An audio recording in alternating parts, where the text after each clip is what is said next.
When we invest in ourselves, we all shine. Together, we are Black beyond measure.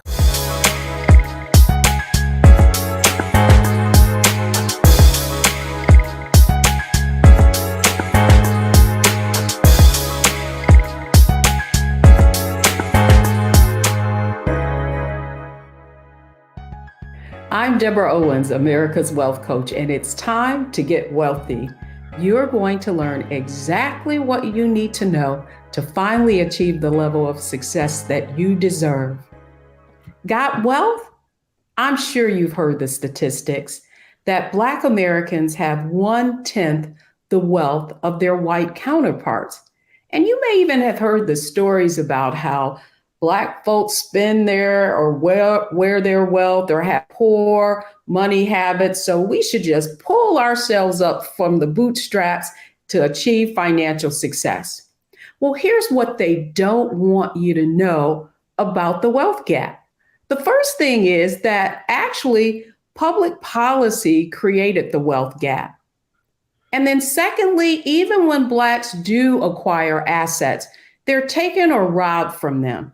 And then finally, if you are going to achieve the level of success and close your own personal wealth gap, you've got to learn how to turn your income into wealth. And that's why I'm so excited to have a conversation with our guest today. He has spent decades in the financial journalism area and now contributes to U.S. News and World Report in writing a column. But what I'm most excited about is his newest work, his book, which is Fixing the Racial Wealth Gap. Racism and discrimination put us here, but this is how we can fix the future. And I'm excited to welcome my friend Rodney Brooks to Get Wealthy. Thanks for coming on. Thank you for having me, Deborah. Well, let's talk about, first I want to say, you've spent all this time in personal finance, and now you're a fellow as well, which I didn't mention, with a think tank, Prosperity Now. Correct. What had you shift to focusing on the racial wealth gap? Well, when people have been telling me for years, I think including you, that I needed to write a book that was basically a personal finance guide for Black Americans. And during the pandemic, it made sense to combine it with the wealth gap. So basically, you can't talk about why we are as Black people where we are unless you talk about how we got here. And thus the wealth gap. So I dealt with in the first chapter basically a history of all the things that have been done to Black folks, from slavery to to Tulsa and more. Because we're taking it out of context if we just say our wealth, the wealth of a Black family is only 1/10 of a white family. So you have to have some history, and I think that as a financial planner, that you have to have that context because we have special problems and we have special needs. Special problems and special needs. Well, I alluded to that. I'm going to be honest with you. My good friend, Dr. Rocky Moore Cummings, really schooled me, because that's the work that she had done for many, many years on the wealth gap. I was like, well, if folks just learn how to invest, they'll be okay. She was like, oh, no. And it's systemic. And I think that's really what you are bringing our attention to, illuminating and aware and making us aware of, because you can't not change what you will not acknowledge, right? Like to the point that I was making earlier about, if we just pull ourselves up from our bootstraps, we will not that it isn't important, the whole financial literacy piece. But now I want to talk a little bit about on Get Wealthy. One of the things we have is a framework, and that framework is called Mindset, Strategy, and Execution. And it's really designed to give a roadmap of how you're going to address a specific challenge or situation. And so I want to look at it the wealth gap from that framework. So I want to start with mindset. And so my question to you to begin with, Rodney, is in terms of mindset, what's the shift that needs to be made if we're actually going to change the wealth gap, make an impact? Well, one of the things is basically if any of these solutions is aimed at anyone, and some of them are policy solutions. If you don't have the right frame of mind and you don't have the right literacy skills, you're going to be right back where you were before. Okay, so and I'm sure you've seen the studies about the lottery winners, how a large percent of people who win the lottery end up bankrupt, and that's because they don't have the mindset and the skills. You have to know how to manage the money, and you have to know when to say no when your friends and relatives come and ask you for money. You have to know what's going to return an investment. Even educated people make bad decisions. Because I talked to a financial planner who told me about a black couple who were entrepreneurs, and they turned a profit. And the first thing they went out and did was bought a new Porsche for him and a new BMW for her, and paid cash.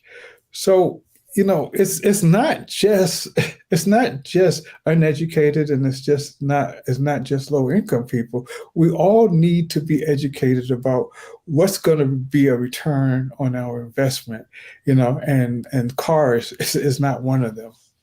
Yes, and what I would say to that point about mindset in terms of attitudes, beliefs, and behaviors individually, I do think that part of it is kind of that blueprint, success blueprint that we were all given. I know I'm a boomer, you're a boomer, and it was, go to school, get a good job, earn an income. Hopefully you'll stay with a company that has a pension, and all will be right with the world. Well, we know that sort of safety net in terms of pension has been turned on its head, and you've been writing about that for years.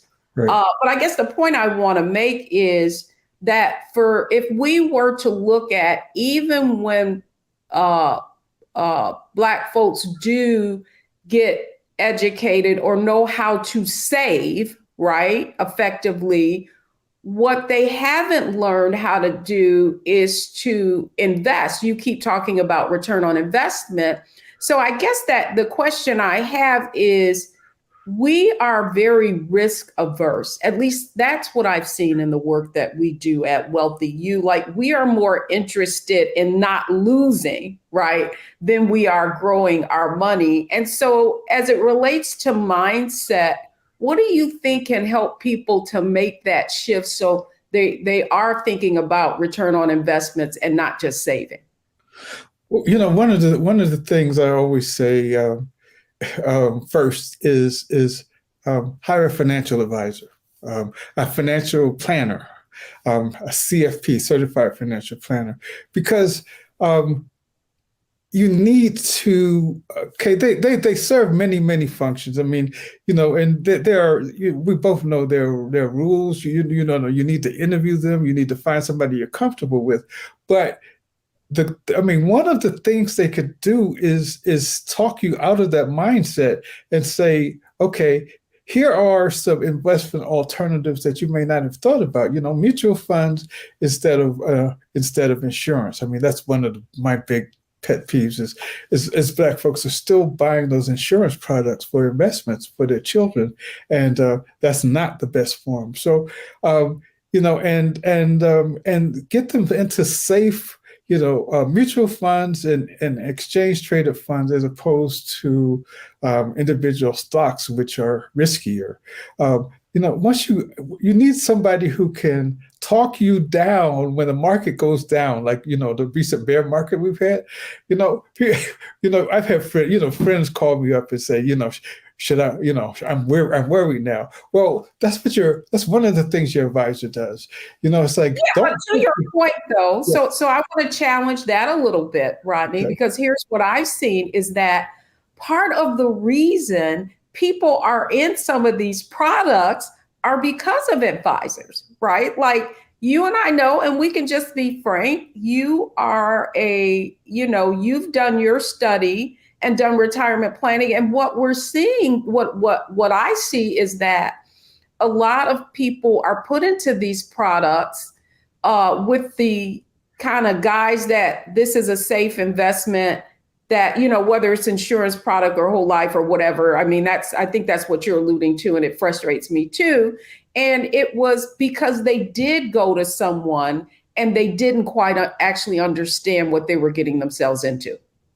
Well, that's part of it. If you don't understand it, don't get into it. But the other part is, we know there's a dozen different designations for a financial planner.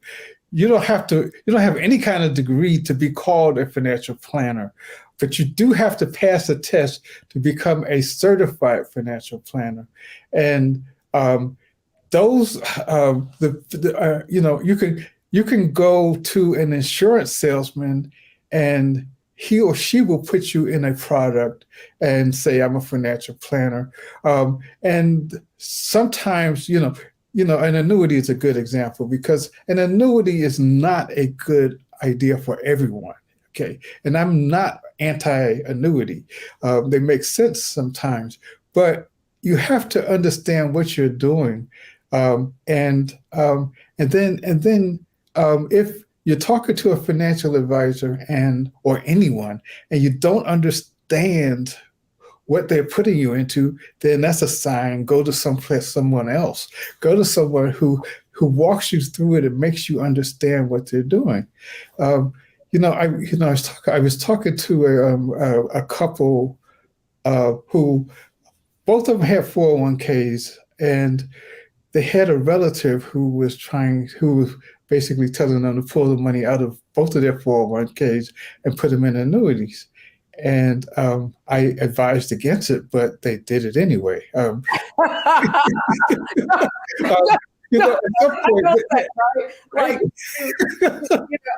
oftentimes, again, that really does go back to mindset and that belief. And I think often why people opt into that strategy is because they're telling them, oh, you can still get the market, but you can never lose your money. And it goes back to that whole mindset of being focused more on, I call it the income mindset or the fixed mindset, right? So when we come back, I want to get right into the second part of the framework, and that's strategy, right? So we talked about mindset. So what does our audience need to actually know in order to kind of navigate this, what can be a pretty complex financial marketplace? So don't go anywhere, folks. My conversation is with Rodney Brooks.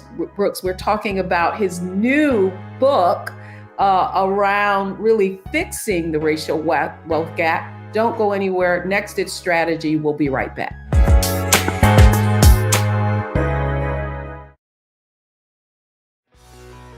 Let's be honest, as successful women, we're crushing it. Maxed out 401k and Roth IRA? Check. Aggressive savings and investments? Check.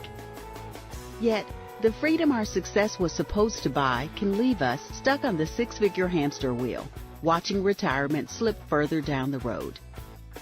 There's another way. Get coaching courses and community at wealthyu.com. Can you believe the nerve of these Republicans? They only want to block progress for our community. They talk about cutting Medicare and Social Security. They played politics with veterans' health care. They voted against the George Floyd Justice and Policing Act and funding for our HBCUs, and against lowering prescription drug costs for our seniors. These Republicans keep trying hard to stand in the way, but President Biden, Vice President Harris, and Democrats won't let them. They are delivering for us. The Democratic National Committee is responsible for the content of this advertising. When we invest in ourselves, we're investing in what's next for all of us. Growing, creating, making moves that move us all forward. Together, we are Black beyond measure.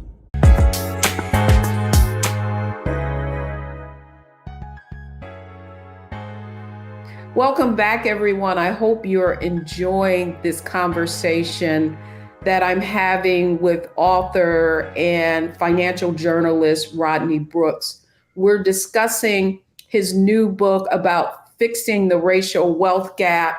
Rodney, thank you so much. That's why I love having conversations with you, because I know that we're going to have frank conversations, right? And I feel like that's what this audience needs to understand.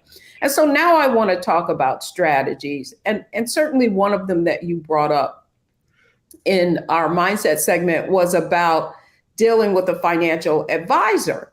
And so I want to talk about, from your vantage point, and you do a lot of writing on this, is if I'm listening to this conversation, I'm saying, they just described me. What kind of strategy do I need to think about if I'm truly going to be prepared for retirement and close my own personal wealth gap? Well, the first thing I do, I generally recommend, and people generally don't even think about it, is before you start a savings plan, you need to have that emergency fund. Okay. Study after study has shown that most Americans, Black or white, cannot afford a $1,000 emergency. They either most of them have to go to a credit card or borrow something from a friend, and we don't want people to go to a payday lender. So first thing I say is, before you even start setting aside money, and this money needs to be in cash.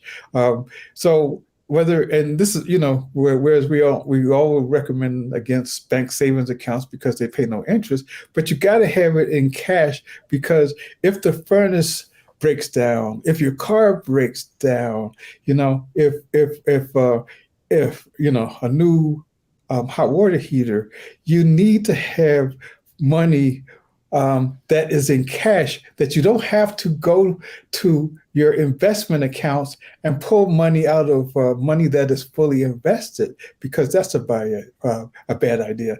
No, I mean, I love that, Rodney. An emergency fund is important, and so I really want to kind of go one step further and talk about not only that emergency fund, but debt, right? So I know there like personal finance experts who say you've got to pay off all your debt before you start investing. If someone, does, I think the first place to start really is just taking an accounting of where you stand, right? Like, looking at a financial statement, and so that you're, and hey, yeah, all I want to say to our audience is just writing down everything you own and everything you owe.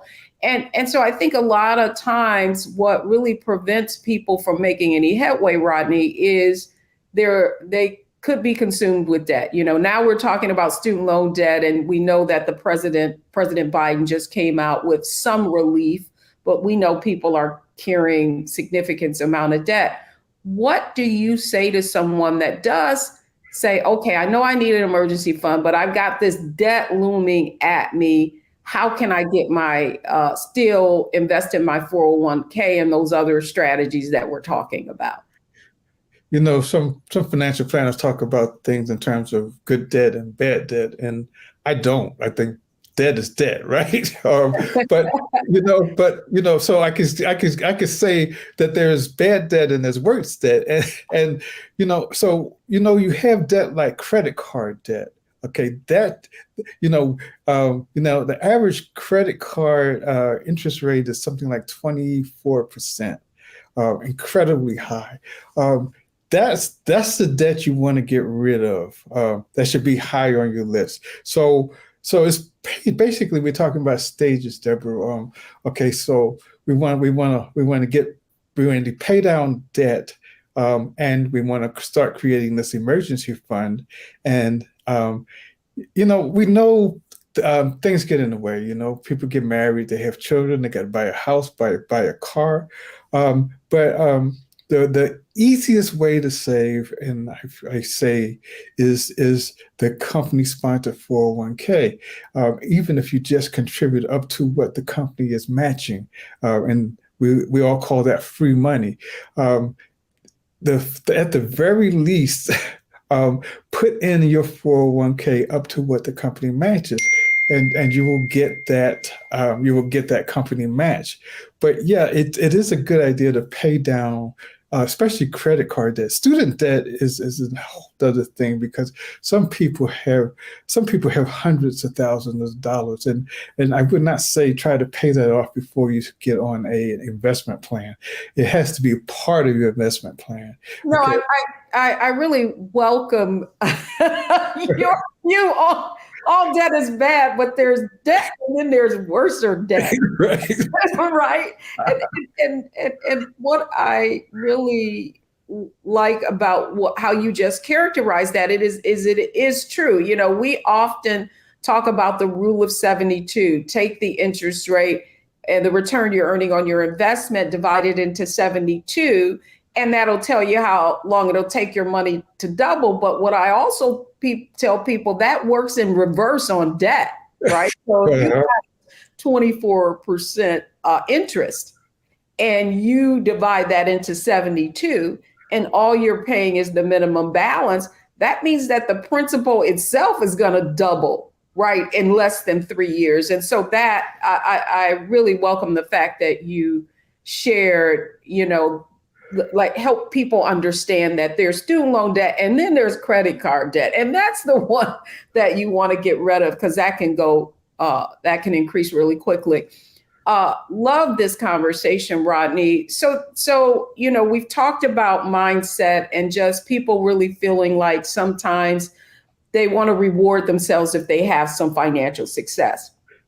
And the other aspect of that is people going into the wrong types of investments that aren't going to make their money grow. And so the next thing I want to talk about with you is just execution. Like we talk a lot on Wealthy You about, we're giving people a lot of knowledge. And, you know, we talked about financial advisors and that sort of thing. Next, I want to talk about execution. What do people need to do to really apply some of this information that we're talking about? So don't go anywhere, folks. My conversation today is with Rodney Brooks. And when we come back, we're going to get to the last aspect of our mindset strategy execution framework with Rodney Brooks about what you need to do right now. So don't go anywhere.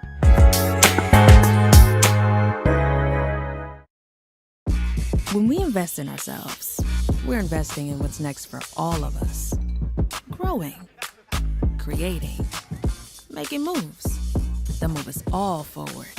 Together, we are Black beyond measure.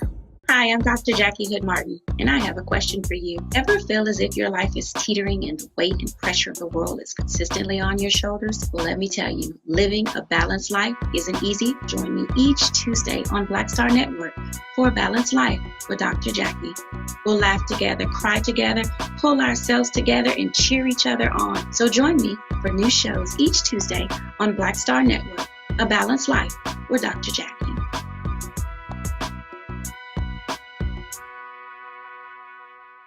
Can you believe the nerve of these Republicans? They only want to block progress for our community. They talk about cutting Medicare and Social Security. They played politics with veterans' health care. They voted against the George Floyd Justice and Policing Act and funding for our HBCUs, and against lowering prescription drug costs for our seniors.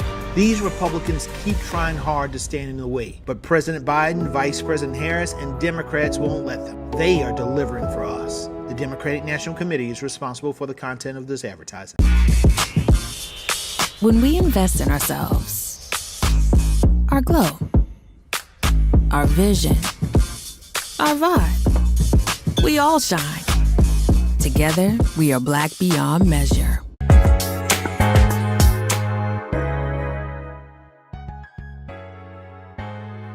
I'm Deborah Owens, host of Get Wealthy and also known as America's Wealth Coach. I hope you're enjoying this conversation. We're talking about the racial wealth gap and what we need to do in order to address it with our guest, Rodney Brooks, who's written a book on the topic.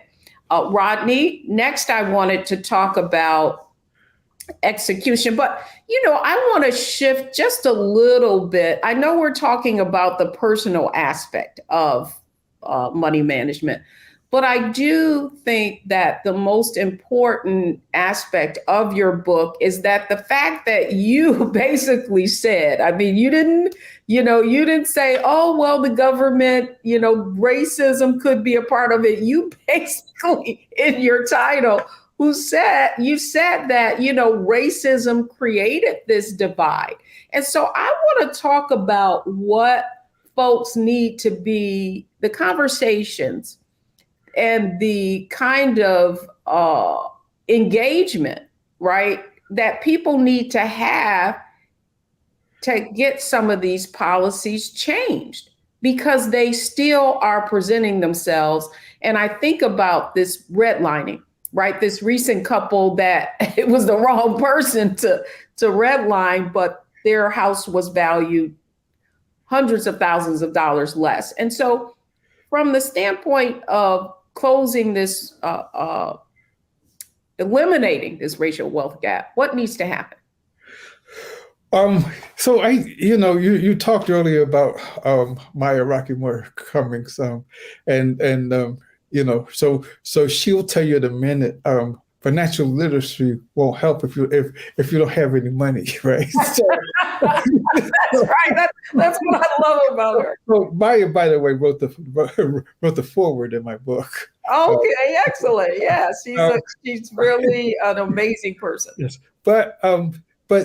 so I mean, my point is that financial literacy is a part of it, but many economists say that's not the only part. So other parts are dealing with this racism and discrimination that over the years have stripped us of our wealth. Like for instance, I wrote about basically when the GI Bill was passed to benefit the veterans returning from World War II. The Southern states did everything they could to exclude Black veterans from the benefits, including, the help in buying homes and student loans, VA loans, and Levittown, for instance, was where they built homes for returning veterans. They would not let Black veterans live there. So institutionalized racism. Black veterans were not able to build generational wealth through their homes the way white veterans were. So, so you look at instances like that and talk about the racism, and it was overt racism. Generation after generation, we don't have that housing wealth. So you have to do some policy things. And some of the things I talked about was particularly reparations was one. William Darity and his wife wrote a book, From Here to Equality, particularly saying reparations, that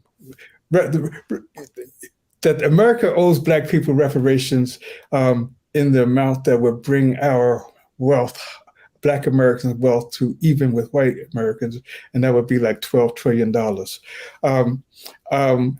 That's controversial. I don't know if it'll ever pass Congress, but there are some housing programs where we can get where we can offer some kind of assistance in housing to get more. There's a plan to increase the number of Black households who own homes with a variety of programs, educational loans, and grants. And there is actually a program that worked in Compton, the former mayor there, where they actually paid they actually paid a stipend to low income Americans.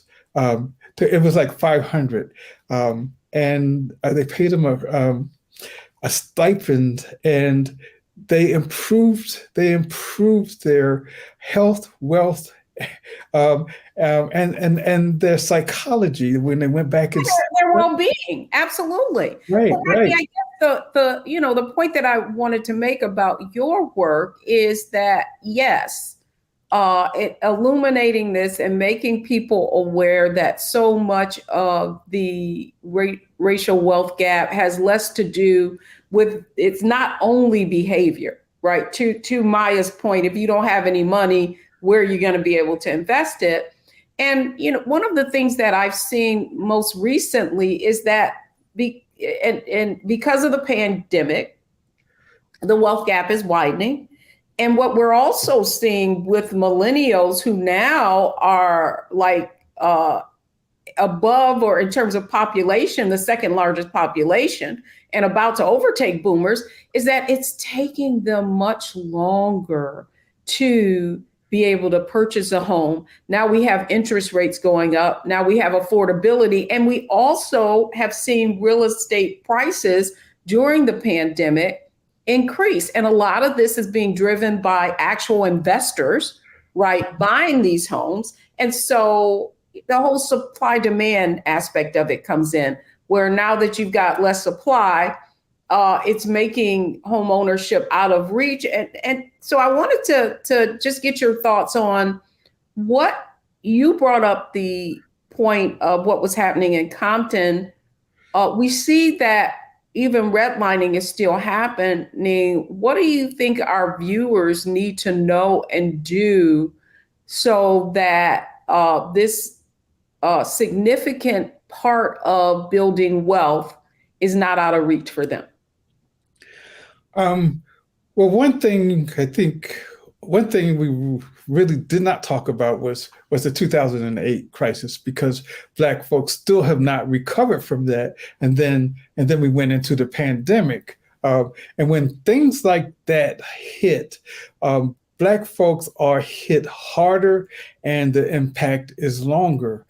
So Black Americans lost 40% of their wealth during the 2008 crisis, and we're still suffering. And then the pandemic hits. So we're way behind. So so that's where I start talking about generational wealth. We need to do wills and estate planning. We don't do that. We need to pass on generational wealth. I talked to one financial planner who says we need to stop having just enough life insurance company to put ourselves in the ground. Basically, leaving life insurance to your heirs is a tax-free way, okay, to leave the money. No, and you know what, you bring up a very important point, and because I want to clarify this, because I don't want people to say, well, they just said don't buy life insurance, right? But to your point, you said, I'm not against life insurance, but I think this is a real opportunity to educate our audience, right? About in terms of when you buy something, buy it based on the goal that you're trying to achieve, right? So if you're investing and it is to build wealth, then you want to use investment vehicles like stocks and that sort of thing.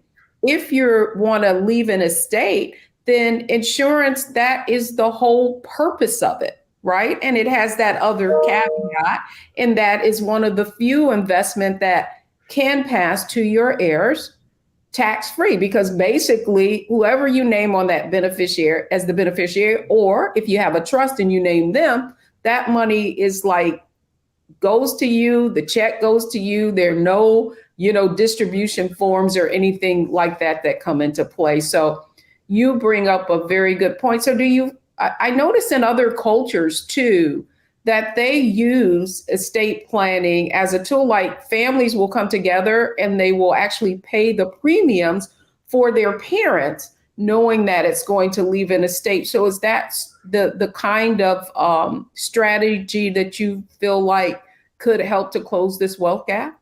Yes, and I'm, you need to differentiate between whole life and term life, and Yes. in term life we're talking about Or permanent, yes, right? Permanent versus why is it escaping exactly what it says?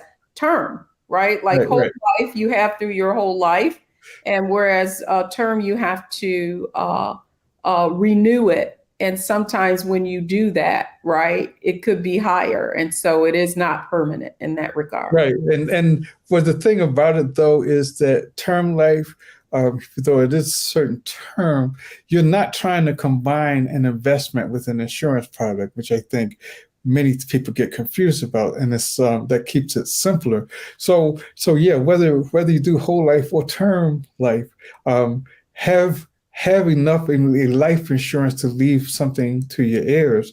And one other option I want people to think about is the 529 plan. This is basically to provide college tuition for your children or your grandchildren.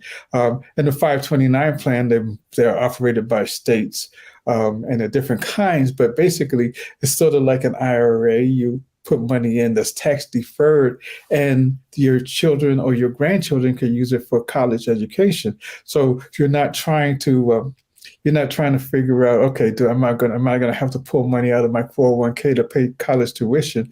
If you plan it out with something like a 529 plan, that money is going to be, that can be paid for even for private school tuition. So that's a recent change too, right. which I thought was interesting, but I feel like that law really benefited high net worth individuals more so than it did, the average working American. And so your point in terms of strategy is that goes back to our earlier conversation around our students carrying much more debt, right? I think the average student loan debt for African Americans is about $33,000 versus $22,000 with our counterparts. And so I do want to ask your opinion, though, Rodney. What, I know it just came out, but what are your just kind of top line thoughts on the whole student loan debt and this program that has just been is going to be implemented by the Biden administration?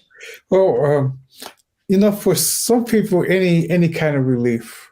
I know people 50 who are still paying off college loans with incredible amounts of debt, like 75 and 100,000 that signed loans when they were 16, 18, and they're still suffering. So I think what Biden is doing is going to be helpful, but for people who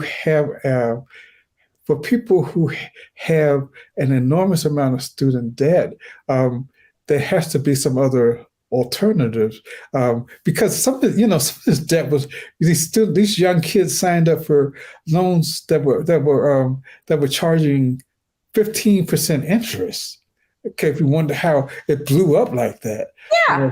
And I mean, and a lot of that was private loans. And what we do know is, going back to public policy, right? Some changes in privatizing student loans really, we are in a capitalistic society.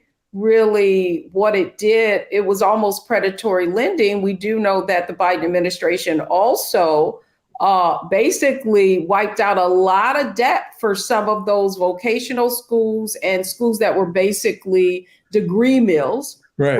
That had all these egregious interest rates, and people would get out and basically not get a return on investment. And many of those were black folks, by the way. What's that? Many of those were black folks who got degrees, who spent tuition at those schools. Many were Black Americans. Yes, and so I guess when we come back, it's our analyze, optimize, maximize segment, Rodney. And that's where I like to kind of buttonhole everything that we've talked about today, so that people can walk away from the program and say, okay, based on the conversation that they had today, this is maybe what I need to do next. So don't go anywhere, folks. It's our analyze, optimize, maximize segment coming up next.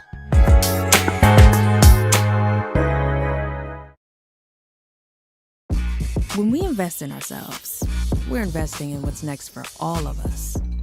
Growing, creating, making moves that move us all forward. Together, we are Black beyond measure. When you talk about blackness and what happens in Black culture, we're about covering these things that matter to us, speaking to our issues and concerns. This is a genuine people-powered movement. There's a lot of stuff that we're not getting. You get it, and you spread the word. We wish to plead our own cause.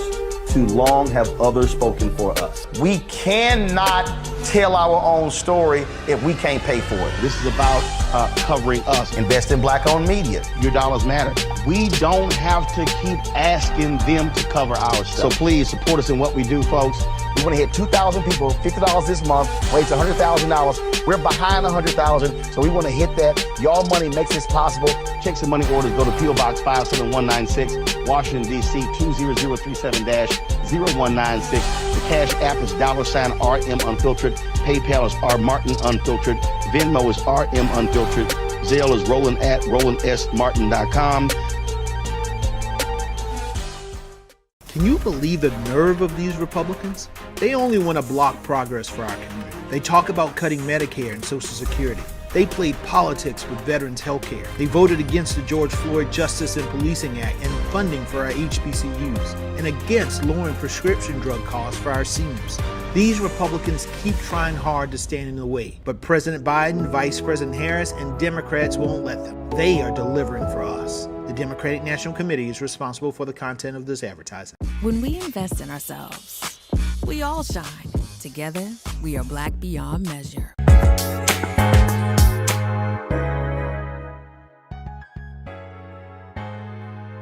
I'm Deborah Owens, America's Wealth Coach, host of Get Wealthy, and I hope you've been enjoying this conversation with Rodney Brooks, who's recently written a book about the racial wealth gap and what needs to be done. And Rodney, thank you so much. I know we've covered a lot of ground.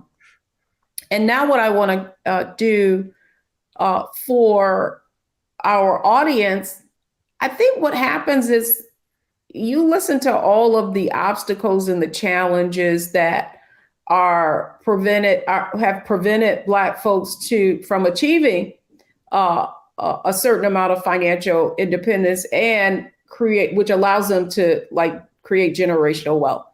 And so I want to begin with your book, and you covered a lot in it, and just about analyzing from your standpoint of everything that you learned, what is the most significant insight that you gained from it? Probably the most significant thing I gained and actually learned was that financial education and literacy is not going to change the wealth gap. Okay, what is required is public policy, new programs for housing, programs that would actually put wealth in the Black community, and financial literacy, I think, has to be a part of it. But you have to look at things like baby bonds, for instance, which I didn't talk about earlier, and that's basically baby bonds are. Senator Booker has a bill for baby bonds that would basically, if baby is born, they get $1,000, and an equal amount every year until they're 18, and what they actually get when they get 18 depends on the income of the family. But Morningstar said baby bonds would cut the wealth gap in half. So there are policies that the government can implement, but the question is whether they will ever do it. And so much of that, though, and that's really the point of having this conversation, and why I was so excited about your book and the work that you're doing, because I think what is important is that the most important thing we can do is dispel myths, right? And so I love that. That was the insight that you gained, was like, yeah, we've been on this financial literacy thing, but hey, it's not just knowledge, right? Like there are real obstacles preventing folks from achieving success. And then so analyze, so optimize, right? So if you were to think about now, as someone who's listening to this conversation, if there was one thing that people could do to really accelerate their own individual financial standing, what would that be? I would say if you have a company-sponsored 401k or 403b, maximize it. Okay, that's long-term growth. We talked about the rule of seven, that's long-term growth. But don't just try to figure out how to invest in your 401k yourself. Okay, because everyone's not smart about which funds to invest in. Okay, and as you said, Deborah, earlier, we tend to be very conservative investors. Because somebody told me when the crash happened in 2008 that my 401k didn't really go down. And I said, how is that even possible? Well, it turned out it's possible because they were invested in the bonds. Stable value fund. Right. So, I know. And so you make such a great point. I mean, I know that we've covered a lot of ground, and I love that you said, well, when I said optimize, you were like maximize, and that is the last point. And so just based on maximizing your own opportunities, like I really feel like people have opportunities that are right in front of them, but they can't see them because they don't understand what they are. And I would love it if you could leave perhaps us with a story, because you've written a lot of stories about someone who was able to apply some of these concepts that we're talking about and now see themselves on the other side and feeling much more confident about their financial situation. Yes, I did. I did a story for a magazine on a young couple, and who had a young daughter, and they had they basically became Dave Ramsey disciples, Mm-hmm. and they basically followed his advice. And because of that, they were both professionals. They were in Philadelphia. They both had maxed out their 401ks, and had early on started a 529 plan for her daughter.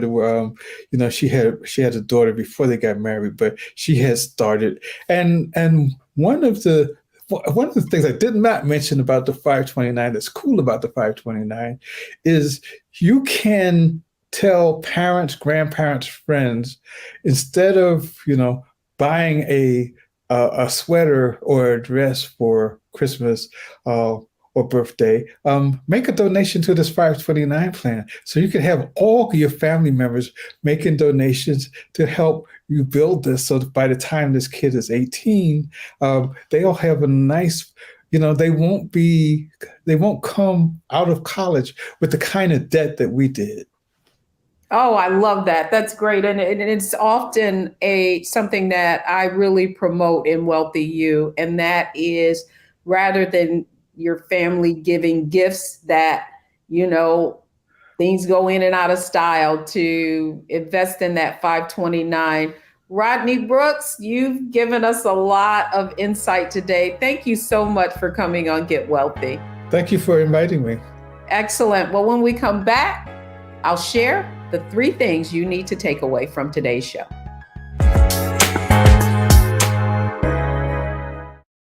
When we invest in ourselves, we all shine.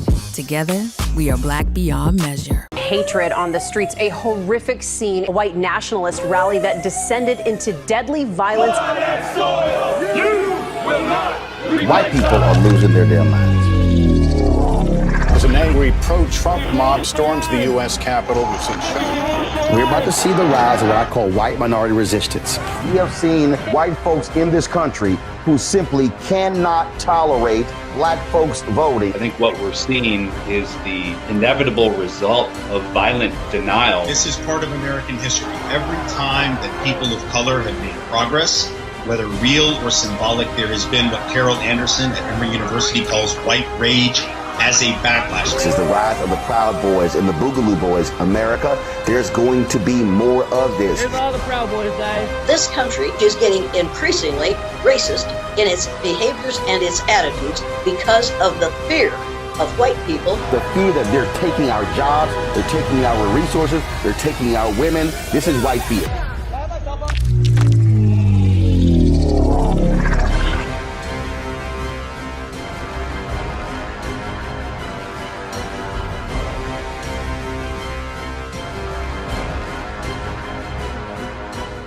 Can you believe the nerve of these Republicans? They only want to block progress for our community. They talk about cutting Medicare and Social Security.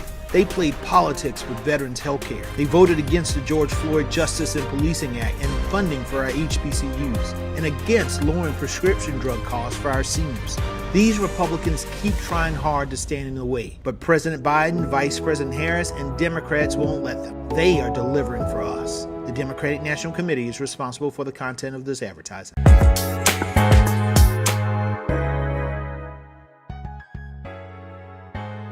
We covered a lot of ground, and I hope that most of all you understand that, yes, there are some challenges, and it's not all going to be remedied by just you getting more knowledgeable, but that you have to understand you've got to get engaged so that you can impact public policy. So here are the 3 things that you should have learned from today's show.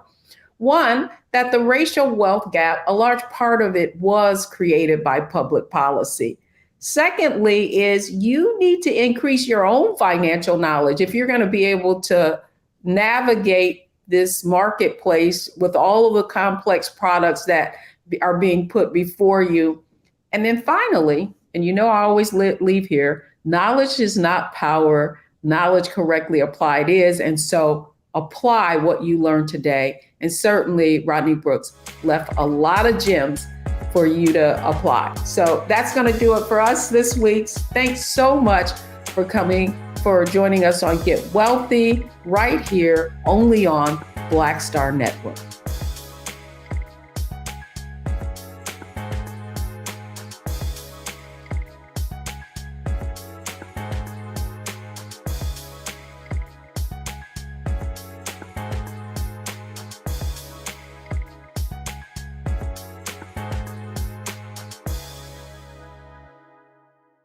When we invest in ourselves, we all shine. Together, we are Black beyond measure. When you talk about blackness and what happens in black culture, we're about covering these things that matter to us, speaking to our issues and concerns. This is a genuine people-powered movement. There's a lot of stuff that we're not getting. You get it, and you spread the word. We wish to plead our own cause. Too long have others spoken for us. We cannot tell our own story if we can't pay for it. This is about covering us. Invest in Black-owned media. Your dollars matter. We don't have to keep asking them to cover our stuff. So please support us in what we do, folks. We want to hit 2,000 people, $50 this month, raise $100,000. We're behind $100,000, so we want to hit that. Y'all money makes this possible. Check some money orders. Go to P.O. Box 57196, Washington, D.C. 20037-0196. The Cash App is $RM Unfiltered. PayPal is R Martin Unfiltered. Venmo is RM Unfiltered. Zelle is Roland@RolandSMartin.com.